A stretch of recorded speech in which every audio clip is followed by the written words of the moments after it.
ओम शांति। आज हम आपको बताएंगे बाबा से हमें कौन सी दौलत मिली है, कौन सी प्राप्तियां मिली है जो हम ब्राह्मण जीवन में याद करते ही खुशी और नशे का अनुभव करते हैं। तो उसके बारे में हम आपको बताएंगे। उससे पहले आज की मुरली का भी हम शार्ट में रिवीजन करा देते हैं कि आज बाबा ने कौन कौन सी बातें कहा है जो हम सबको याद करते रहना चाहिए बीच बीच में, तो नशा चढ़ेगा। सबसे पहले आज शुरू करते हैं इस आज की साकार मुरली से। मुरली का रिवीजन। मीठे बच्चे, बाबा ने क्या कहा था कि मीठे बच्चे, इस जब तुम नंबरवार पुरुषार्थ, जब तुम नंबरवार सतो प्रधान बनेंगे तो नेचुरल कैलेमिटीज और विनाश का फोर्स बढ़ेगा और पुरानी दुनिया समाप्त होगी, है ना। ऐसे ही प्रश्न भी बहुत अच्छा था कि कौन सा पुरुषार्थ करो, कौन सा पुरुषार्थ करने वालों को बाप से पूरा वर्षा मिलता है। तो बाबा ने उत्तर दिया कि बाप को अपना वारिस बनाओ, और था बाप को अपना बच्चा बनाओ तो पूरा वर्षा मिलता रहेगा। और दूसरी बात बताया पवित्रता की, कि जब तुम संपूर्ण पवित्र बनो तब बाप से पूरा वर्षा मिलेगा। अगर नहीं बने संपूर्ण पवित्र तो मोचरा यानी सजा का खा करके मानी थोड़ी रोटी मिलेगी। ये बाबा के महावाक्य थे। आज बाबा ने 3 संबंधों से याद करने के लिए कहा। 3 संबंधों से याद करो, खास 3 रूपों से, बाप, टीचर, सतगुरु। तो बाबा ने आज बाप के रूप में कुछ पॉइंट बताया, कुछ टीचर के रूप में, कुछ सतगुरु के रूप में। तो बाप के रूप में क्या पॉइंट बताया? बाबा ने कहा कि बाप की याद से हमारे विकर्म विनाश होते हैं, और बाप की याद से क्या होता है? उच्च पद पाओगे। ये शब्द था, उच्च पद पाएंगे। हम लोग सोचा करते थे कि टीचर से उच्च पद मिलता है, लेकिन आज बाबा ने कहा बाप से उच्च पद पाएंगे। ऐसे ही टीचर के लिए कहा, टीचर के लिए कहा कि कितना भारी टीचर मिला है ना, कितना बड़ा भारी टीचर मिला है जो उच्च से उच्च है और हमें भी उच्च पद प्राप्त कराता है ना। ये बात था। और दूसरी बात बाबा ने और कहा टीचर के लिए कि बाप को टीचर बनाओगे तो, है ना, बाप को टीचर बनाओगे तो तुम्हारी बुद्धि में ज्ञान आएगा। और क्या हो जाएगा? ज्ञान आएगा बुद्धि में, और तुम चक्रवर्ती राजा बनोगे। चक्रवर्ती राजा के लिए आज बाबा ने याद दिलाया, हाँ, कि तुम चक्रवर्ती राजा बनोगे। और सतगुरु के रूप में बाबा से वरदान प्राप्त होता है। आज और एक नई बात बाबा ने बताया कि 3 सबसे बेहद के हैं। कौन कौन सी 3 चीजें? तीनों को ले बाबा ने स्पष्ट किया। नंबर 1 का आकाश बेहद का है, आकाश अनंत है। दूसरी बात कहा सागर, हाँ विजय भाई सही बताए, सागर, सागर भी बेहद का है ना। तीसरा धरती भी बेहद की है। बाबा ने कहा ये पहाड़ किस पर खड़ा है? धरती पर। कहा कि चलते जाओ धरती पर, कितना बड़ा है। धरती भी बेहद की है ना, चलते जाओ। बाबा ने कहा चलते जाओ, इसका कोई अंत नहीं। तो धरती भी बेहद का है। और कहा सागर के नीचे भी धरती है। ये बातें बाबा ने कहा। और एक चीज बाबा ने आज की मुरली में कहा कि कई बच्चे, बाप पूछते हैं कि तुम्हारे कितने बच्चे हैं, है ना, तो कहते हैं लोग मेरे 5 अपने बच्चे हैं।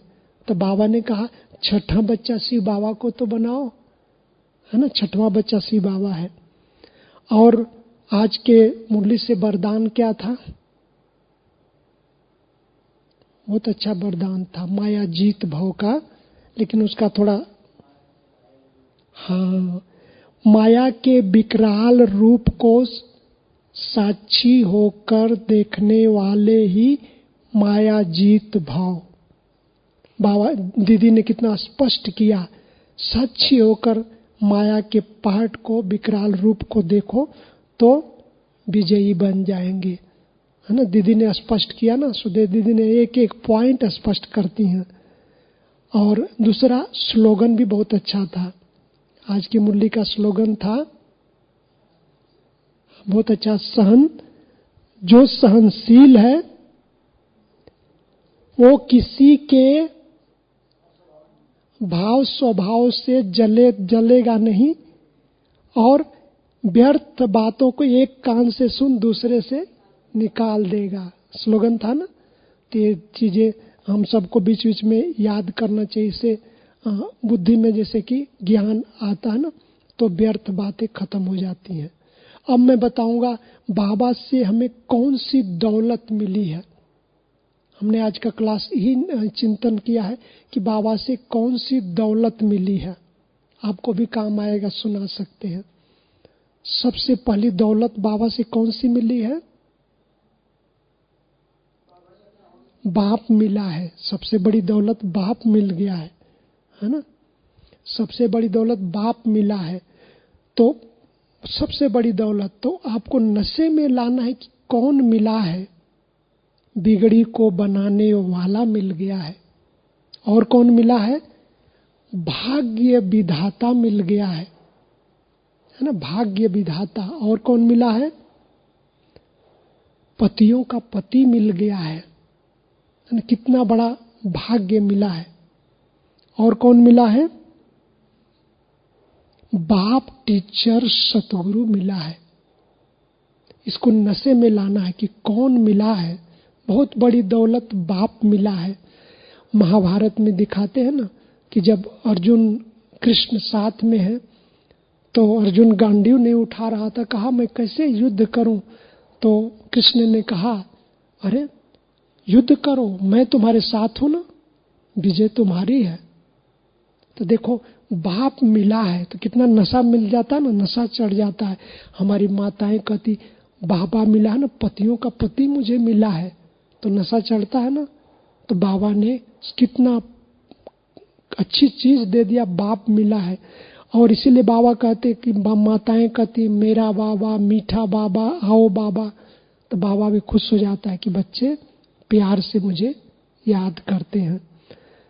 तो उसको पाने के लिए न जाने हम सब ने कितनी तपस्या किया है, त्याग किया है, वो मिल गया है।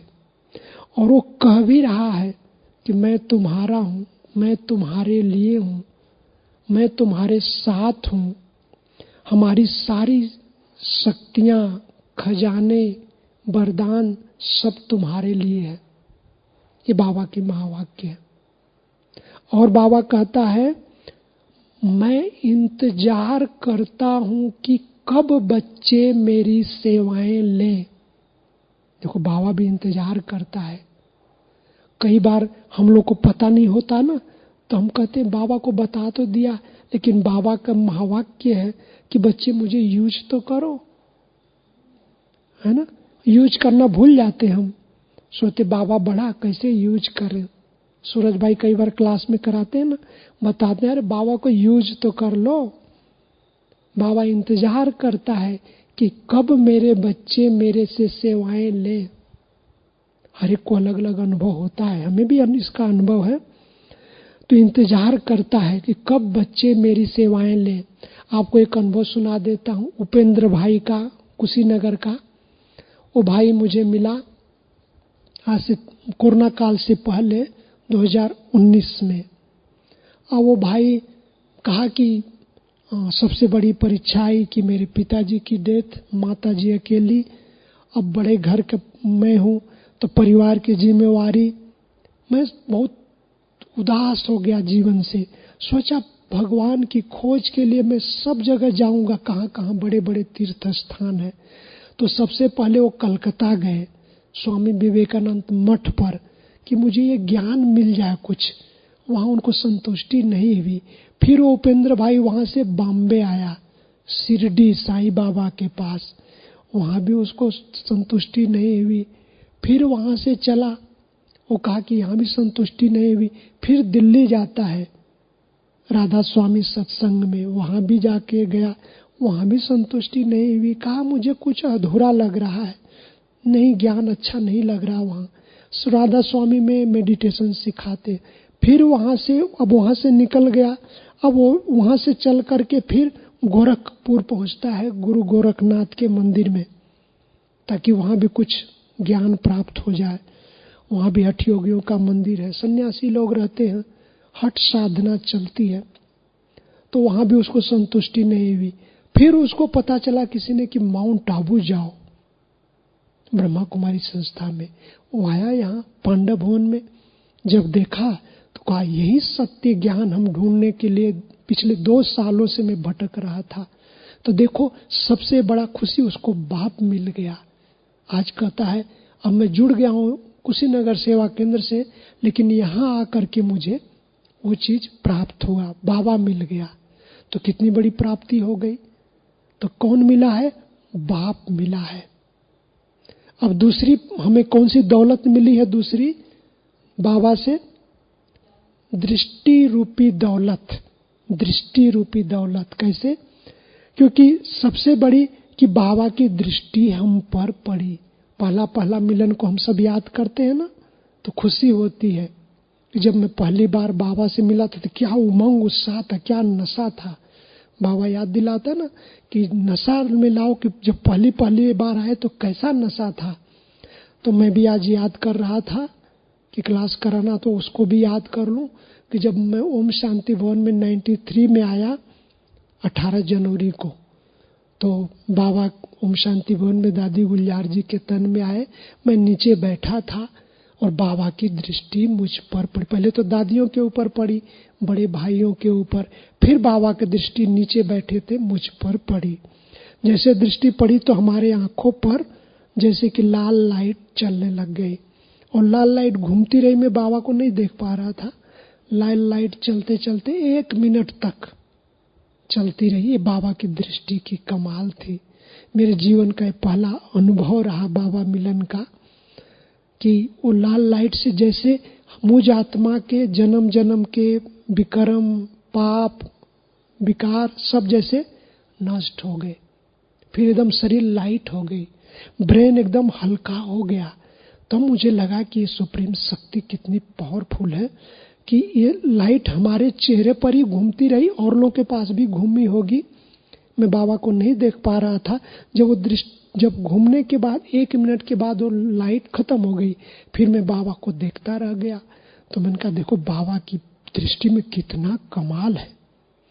इसलिए बाबा की दृष्टि, अष्टरत्न दादियों की दृष्टि, विजयी रतन हमारे दीदियों की, सुदेश दीदी भी विजयी रतन आत्मा है। हमें खुशी है कि हमारे ज्ञान सरोवर में दोनों विजयी रतन आत्माएं आ गई हैं। निर्मला दीदी तो थी विजयी रतन आत्मा, संपूर्ण प्योर आत्मा, लेकिन ये दोनों भी महान हस्तियों को बाबा ने, दादियों ने, निर्भय भाई ने भेजा यहाँ, क्योंकि लास्ट समय चल रहा है। बाबा विजयी रत्नों को भी अभी रखा है। बाबा की एक मुरली चली थी कि मैं तो सिर्फ पढ़ाने के लिए अष्टरत्नों के लिए आया हूँ। फिर मुरली चली, मैं तो सिर्फ विजयी रत्नों को तैयार करने के लिए आया हूँ। विजयी रत्न कई धरती से चले भी गए हैं, कुछ विजयी रत्न आत्माएं धरती पर हैं। तो ये विजयी रत्न, तो दृष्टि रूपी दौलत, बाबा की दृष्टि पड़ते ही विकर्म विनाश हो गए। और क्या हो गया? बाबा की दृष्टि पड़ते ही अतीन्द्रिय सुख मिला। फिर बाद में मुझे बड़ा अतीन्द्रिय सुख मिलने लग गया। बाबा की दृष्टि में लेता रह गया। और दृष्टि बाबा देते हैं तो आपको पता ही है, 10 मिनट तक बाबा पूरा दृष्टि देते हैं। अब 10 मिनट में 1 मिनट तो हमारा वैसे गया, 2 मिनट तो ऐसा लगा जैसे अतीन्द्रिय सुख में खो गया हूँ। बाबा को देखता रह गया और कुछ दिखाई नहीं दिया। ऐसे कई बार अनुभव हुआ, आप लोगों को भी अनुभव हुआ होगा। तो ये है दृष्टि रूपी अनुभव। अब दृष्टि रूपी दौलत बाबा से मिली है। तीसरी कौन सा दौलत मिली है बाबा से? शक्ति रूपी दौलत। बाबा दृष्टि देता है और तीसरा क्या देता है? शक्ति दे देता है। शक्ति रूपी दौलत बहुत बड़ी। देखो, अष्ट शक्तियां तो बाबा हम सबको देता ही है। बाबा का बनने के बाद, कोर्स करने के बाद अष्ट शक्तियां मिल जाती हैं, योग करते हैं तो। लेकिन बाबा की दृष्टि के बाद बाबा अपने बच्चों को शक्ति दे देता है। क्यों? मेरा बच्चा युद्ध के मैदान में जाएगा माया से लड़ने के लिए, तो इसको शक्ति चाहिए। बाबा दृष्टि में ही शक्ति भर देता है। क्यों? क्योंकि युद्ध के मैदान में जाएगा ना, तो कोई भी जब बड़ा होता है ना, तो अपने संरक्षक को, अपने चेले को दुनिया में शक्ति देता है कि जाओ, तुम्हें शक्ति देता हूं, तुम विजयी होकर लौटोगे। तो बाबा भी शक्ति भर देता है। तो आत्मिक शक्ति बाबा से कौन सा? आत्मिक शक्ति मिलती है। और दूसरा परमात्म शक्ति। एक बाबा की मुरली चली थी, दुनिया वालों के पास सिर्फ आत्मिक शक्ति है, डरो नहीं, तुम्हारे पास डबल शक्ति है, आत्मिक और परमात्म शक्ति। मैं एक अनुभव सुना देता हूँ, समय तो हो जाएगा। मैं ट्रेन में जा रहा था, एक तांत्रिक था, काला वस्त्र पहने हुए। मेरे को तो पता चल गया, उसको भी मालूम है कि ब्रह्मा कुमार है। सूरज भाई के साथ में योग अभ्यास करता था। वो बैठा उसी बोगी में था। पहले तो स्लीपर में ही हम लोग को टिकट मिलता था, स्लीपर में ही था, वो भी स्लीपर कोच में था। तो मुझे मालूम पड़ गया है ये तांत्रिक है। प्रयोग शुरू किया तो मुझे पता है कि काटना सोमान बाबा ने दिया ना, सूरज भाई देते रहते हैं। मैंने अभ्यास किया, मैं मास्टर सर्वशक्तिवान आत्मा हूं, परमात्म शक्ति मेरे साथ है। अब सोचो, जिसके साथ आत्मिक शक्ति और परमात्म शक्ति साथ हो, उसका कोई कुछ नहीं बिगाड़ सकता। तांत्रिक मांत्रिक शक्ति कुछ नहीं कर सकती। वो अपना प्रयोग कर रहा था और हमें पता चल रहा था। लेकिन मैंने कहा अभी अपना शस्त्र उठा लो। बाबा ने कहा अपना शस्त्र उठा लो, युद्ध के मैदान में हो, विजयी बनोगे। हमने अभ्यास चालू रखा, मैं मास्टर सर्वशक्तिवान आत्मा हूं, परमात्म शक्ति मेरे साथ है, इसलिए विजय हमारी निश्चित है। चिंतन है, मैं मास्टर सर्वशक्तिवान आत्मा हूं, परमात्म शक्ति मेरे साथ है, इसलिए तांत्रिक मातृ शक्ति पर मेरी विजय होती रहेगी, भूत प्रेत पर भी विजय होती रहेगी। मुझे कई बार ऐसे अनुभव हुआ, प्रकृति पर भी हुआ है।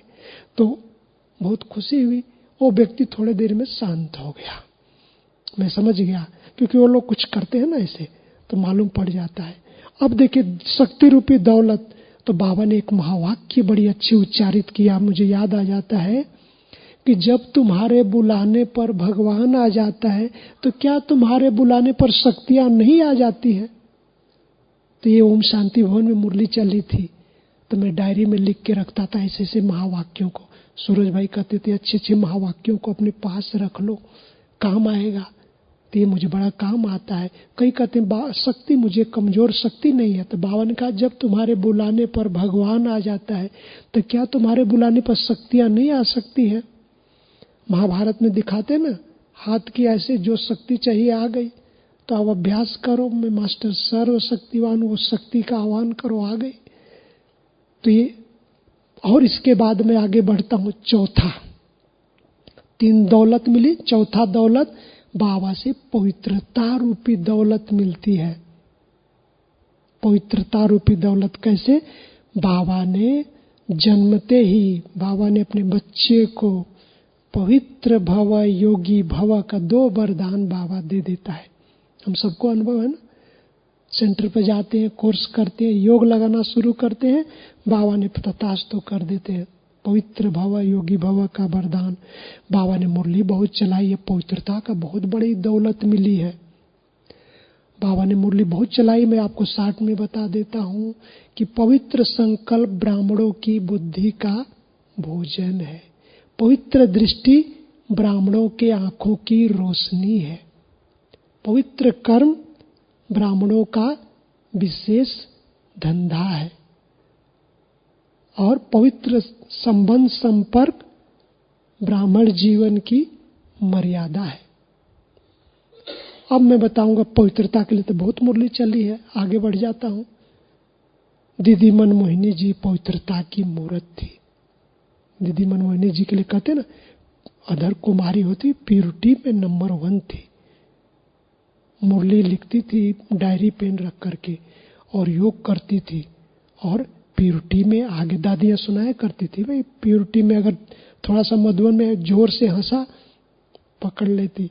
प्यूरिटी की कमी मतलब पवित्रता हमारी हंसी ऐसी हो बाहर पता न चले, तो दीदी के लिए कहा जाता है पवित्रता की देवी। पवित्रता का वरदान बाबा दे देता है। अब नंबर 5वां कौन सी दौलत मिली हम सबको? प्रेम की दौलत। बाबा से प्रेम की दौलत हम सबको मिलती है। कैसे? परमात्म प्रेम। बाबा प्रेम का सागर है, हम बच्चों को प्रेम देता है। जैसे हम योग करते हैं ना कि बाबा प्रेम के सागर हो, मैं प्रेम स्वरूप आत्मा हो, तो बाबा से प्रेम बरसता हम सब पर। प्रेम, जब ये प्रेम की मूर्त हमारी दादी प्रकाश मणि जी को, क्योंकि प्रेम से बहुत बड़ा संगठन बनता है। तभी तो इतने बड़े संगठन को चलाना, एक प्रेम नामक मूल्य बहुत भारी होता है। कहते हैं, मैं स्कूलों में इस वैल्यूज को कराता हूँ ना, तो कई बार कहानी सुना देता हूँ, तो कहता हूँ कि धन, सफलता, प्रेम, तीनों में क्या चाहिए? तो बच्चे कहते हैं धन, क्योंकि धन सबको चाहिए। कई बच्चे कहते हैं सफलता चाहिए ताकि सर्विस मिल जाएगी, और कुछ बच्चे, बहुत कम बच्चे प्रेम कहते हैं। मैं उनको कहता हूँ, देखो अगर आपको धन चाहिए, आज धन है कल नहीं भी रहेगा, और साथ में सफलता चाहिए, सफलता कभी मिलेगी नहीं मिलेगी, लेकिन जब प्रेम आपके पास है तो धन भी आएगा, सफलता भी होगी। क्यों? कि प्रेम से बहुत बड़ा खजाना है। इसलिए कहा जाता है मूल्यों में मूल्यवान है प्रेम, सभी मूल्यों में मूल्यवान है। तो प्रेम रूपी दौलत बाबा से हम सबको मिलती है, दुनिया में नहीं मिलती, बाबा से हम सबको मिलती है। अब नंबर आगे बढ़ते हैं, नंबर 6वां। और कौन सी दौलत बाबा से मिलती है? ईश्वरीय ज्ञान प्राप्त होता है। ईश्वरीय ज्ञान रूपी दौलत मिलता है बाबा से।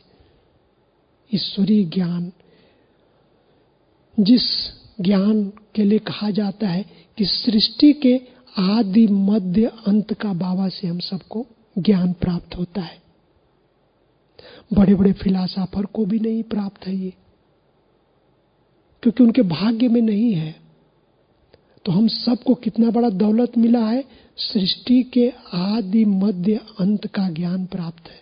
और क्या बाबा से प्राप्त है? तीनों लोकों का ज्ञान हम सबको प्राप्त है, दुनिया वालों को नहीं। लोग, हम जब पढ़ते थे ना, तो धरती के नीचे एक लोक कहते थे लोग। धरती के नीचे तो एक लोक हो ही नहीं सकता है ना? लोग कहते हैं, शास्त्रों में है। हाँ, पाताल में भी लोग कहते हैं, लेकिन बाबा ने तीनों लोकों का ज्ञान दिया। सत्य, साकार, निराकार और बीच में आकारी। तो तीनों लोकों का ज्ञान, तीनों कालों का बाबा ने ज्ञान दिया। तो ज्ञान तो अथाह न, आत्मा परमात्मा का सत्य ज्ञान दिया। और बाबा ने कहा कि बाबा का एक एक ज्ञान रतन लाखों करोड़ों रुपए का है। दुनिया वालों को नहीं मालूम, क्योंकि वो सोचते हैं ये लोग को क्या ज्ञान होगा, ये लोग तो केवल ईश्वरीय ज्ञान लेके चलते हैं। लेकिन ईश्वरीय ज्ञान खजाना है, बहुत बड़ा खजाना हम सबको मिला है ना, ईश्वरीय ज्ञान। ये सर्व समस्याओं का समाधान करता है ईश्वरीय ज्ञान। इसलिए मुरली हम जब सुनते हैं ना, तो मुरली से रस प्राप्त होता है।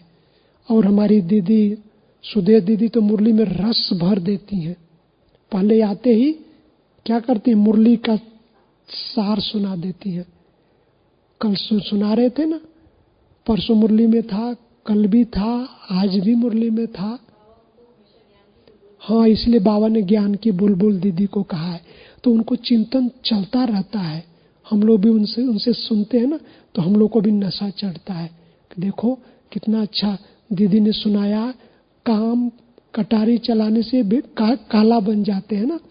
और क्या कहा मुरली में, क्रोध से ताबा मिसल लाल बन जाते हैं। मतलब इतना ब्रेन खत्म हो जाता है, शक्ति नष्ट हो जाती है। तो ऐसी सी बातें दीदी को ऐसे, आज दीदी ने क्या सुनाया, बाप को बच्चा बनाओ तो विश्व का मालिक बनोगे। कभी जानकी दादी भी सुनाया करती थी, शाम का जो क्लास होता था ना, दादी भले 20-25 मिनट ही सुनाती थी, तो कहती थी कि बाप को अपना बच्चा बनाओ, क्योंकि बच्चा लोग नहीं बनाते ना, माताएं तो बना लेती हैं, भाई लोग कहते हैं बच्चा बाबा को क्या बनाए, तो बाबा को बच्चा बनाओ। इसका अनुभव ज्ञानामृत में दिल्ली की उषा बहन का आता है कि कैसे बाबा को बच्चा बनाया, मतलब उसका अनुभव लंबा है। हाँ, शक्तिनगर, हाँ हाँ। तो उषा बहन का कैसे बाबा ने आकर के कहा कि बच्ची मैं आ गया हूँ ना, तुम चिंता नहीं करो, मैं पहुँच गया हूँ तुम्हारी सेवा के लिए। तो बाबा को अपना बच्चा बनाओ तो विश्व का मालिक बन जाओगे। तो ये संबंधों में बाबा के याद करने से, ये भट्टी में हम लोग करते हैं बाबा के साथ सर्व संबंधों की अनुभूति करना। जैसे अभी 8 घंटा भट्टी चल रही है ना, तो मैं 25 तारीख को बैठा तो बाबा को अष्ट संबंधों से याद किया कि आज चांद से तो 8 घंटा हमें बैठना, तो 1 घंटे में एक संबंध बाबा को लेना है। दादी कॉटेज में भट्टी चल रही है ना निवासियों का, तो मैं 25 तारीख को बैठा तो ऐसे ही किया, प्लानिंग कर लिया था कि बाबा से आज 8 घंटे में 8 संबंध का अनुभव करना है। सोमान के साथ में किया तो बड़ा अच्छा अनुभव हुआ। बीच बीच में कुछ संकल्प आते थे तो मैं नोट भी करता रहा, ताकि ऐसे टाइम भी पूरा हो गया, पता नहीं चला 8 घंटा कैसे पूरा हो गया। शाम को 8 बजे तो मैंने कहा अब 8 बज गया है, अब उठेंगे। तो दिन में 4 घंटा, शाम को 4 से 8, तो पता नहीं चला, क्योंकि बाबा को अष्ट संबंधों से याद किया। तो इसमें बच्चे के रूप में भी याद किया बाबा को, तो बच्चे के रूप में अनुभव करने से क्या प्राप्ति होती है, इस पर भी मैंने लिखा धीरे धीरे बैठे बैठे। तो हमारे लिए तो बड़ा अच्छा चांस मिल गया भट्टी का। ऐसे ही अब मैं बताऊंगा कि अगला, इसके बाद राजयोग की विधि मिल गई। राजयोग बहुत बड़ी दौलत, ईश्वरीय ज्ञान के बाद राजयोग की दौलत मिली, बहुत बड़ी दौलत। शास्त्रों में लिखा है सर्वश्रेष्ठ योग राजयोग। बाबा ने हम सबको वही राजयोग दिया है, राजाओं का राजा बनाने वाला योग, राजयोग। इसका ये बहुत बड़ी दौलत बाबा से मिली है। मेडिटेशन भी बोल देते हैं लोग, लेकिन मेडिटेशन दुनिया में बहुत है, हठ योग है, प्राणायाम है, लेकिन ये राजयोगा मेडिटेशन, तो ये हमें योग राजाओं का राजा बनाने वाला, महाराजा बनाने वाला योग है। तो बाबा ने हम सबको बहुत बड़ी दौलत दिया है। और बाबा ने कहा मुझे ज्ञानी और योगी आत्माएं ही प्रिय है। योगी आत्माएं तो जैसे कि मेरा स्वरूप है। तो हमें ज्ञान का भी मनन करना है, योग भी करना है, तब जाकर के स्थिति लंबा समय के बाद बनती है। हम सबको लंबा समय तक थोड़ा पुरुषार्थ करना ही पड़ता है। इसलिए राजयोग कहते हैं ना कि कोई 1-2 साल का योग नहीं है, लंबा समय तक हमें पुरुषार्थ करते रहना है, राजयोग का अभ्यास करना। इसलिए सुबह शाम बाबा ने जो टाइम दिया है, ये सबसे बढ़िया टाइम है। दिन में सेवा, सुबह शाम योग। तो ये हमें राजयोग से प्राप्तियां होती है। सबसे बड़ी प्राप्ति होती है कर्मेंद्रिय जीत, माया जीत, विकेंद्रिय जीत, प्रकृति जीत हम बन जाते हैं। देखो हमारे यज्ञ में जितने भी बड़े गए हैं, दादियां तो हैं ये बनी बनाई आत्माएं, और भी लोग गए, सबने इस पर विजय पाया है। सबने इस सब पर, क्योंकि राजयोग से दुनिया वाले नहीं कर सकते, नहीं प्राप्त कर सकते। हठयोगी करते हैं लेकिन वो भी सफलता नहीं मिलती है। लेकिन बाबा ने राजयोग सहज कर दिया, जिससे हमें ये प्राप्ति हुई। अब अगला पहुंचते हैं, अगला और कौन सी दौलत बाबा से हम सबको मिली है। और सबसे बड़ी दौलत बाबा से मिली है कि ब्राह्मण परिवार मिला। राज्यों की विधि मिली, ब्राह्मण परिवार मिला, है ना। बहुत बड़ी दौलत है ना कि प्रभु परिवार, ये भगवान का परिवार है, ईश्वरी परिवार है। बाबा कहते आप सिक्की लदे हो, बिछड़े हुए हो, कल्प कल्प के बिछड़े हुए आपस में आकर मिले हैं। तो बहुत प्रभु परिवार। जब बड़ी दादी थी ना, प्रेम की गंगा बहती थी तो प्रेम से सबको भरपूर करती थी, तो लगता था यार क्या परिवार है। बहुत आपस में प्यार था ना। जगदीश भाई, मैं एक अनुभव सुनाता हूँ। जब हम 94 में जब सेवा के लिए आ रहे थे, जब आबू रोड रेलवे स्टेशन पर दिल्ली से हम बैठे, उसी बोगी में जगदीश भाई थे, हमें मालूम नहीं। जब दिल्ली से जब आबू रोड आए, आश्रम एक्सप्रेस से जब उतरे, तो जब बाहर आए तो उसमें यज्ञ में एक ही गाड़ी होती थी, अम्बेसडर, दादियों के लिए, सेक्रेटरी जनरल निर्भय भाई, अपना जगदीश भाई के लिए, और यज्ञ में गाड़ी नहीं थी। तो हम लोग आबू रोड से बस से आते थे। तो जैसे ही पहुंचे वहाँ आबू रोड रेलवे स्टेशन पर, तो मैं पैंट शर्ट पहना था, बैज लगाया था जैसे बाबा का छोटा वाला। जगदीश भाई ने देख लिया, अरे आओ आओ मेरे साथ चलो। देखो कितना प्रभु परिवार है, प्रेम है। इतना बड़ा सेक्रेटरी जनरल साथ में ले आए, प्यार से ले आए। इस भाई को भी रूम देना यहाँ पांडवन में, मुझे पता नहीं। इतने बड़े सेक्रेटरी जनरल जैसे आए तो 3-4 भाई आ गए उनके बैग उठाने के लिए। उनका भाई साहब तो हमसे बड़े प्यार से मिलते आ रहे थे, देख रहे तो इतने लोग आ गए फटाफट, मुझे तो पता नहीं था, नया नया था। तो ये है प्रभु परिवार। तो भाई साहब ने मेरा भी ध्यान रखा, कहा इस भाई को भी कमरा पहले दिलाओ। मैंने कहा देखो हमें तो पता नहीं था, जबकि गुप्ता भाई साहब जोन इंचार्ज बनारस के लेटर भी दिए थे दादी के लिए, लेकिन फिर भी प्रभु परिवार, कितना बड़ा परिवार है हम सबका, ब्राह्मण परिवार। 10 लाख आत्माओं का यह प्रभु परिवार है। कहते हैं ना, कई लोग पूछते हैं कितने लोग हैं, मन का होंगे बहुत हैं, लेकिन 10 लाख रेगुलर स्टूडेंट बाबा के। भगवान को क्या चाहिए? 9 लाख सज्जुग के लिए प्योर आत्माएं बहुत हैं। बाबा के बच्चे 15-20 लाख भी होंगे, लेकिन प्रभु परिवार 10 लाख भाई बहने डेली मुरली क्लास योग कर रहे हैं, जिसकी माँ ब्रह्मा, शिव पिता, कितना बड़ा परिवार है प्रभु परिवार। तो आपस में कितना प्यार होना चाहिए। प्रभु परिवार, दादियों को कितना प्यार था, नहीं हमारे भाइयों को, हमारे भाई हैं, कितना प्यार था। मैंने रखा, दादी को सुना मैंने। हम मधुबन में शुरू में विजय भाई, हम लोग पांडवन में जब सेवा कर रहे थे, तो 1-2 भाई थोड़ा आपस में कुछ बोले।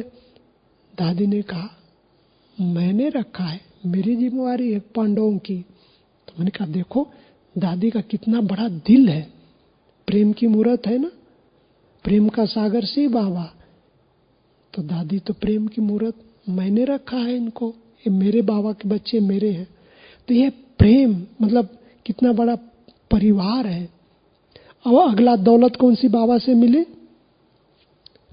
मधुबन मिला। कितना बड़ा दौलत मिला? मधुबन मिला, बहुत बड़ा।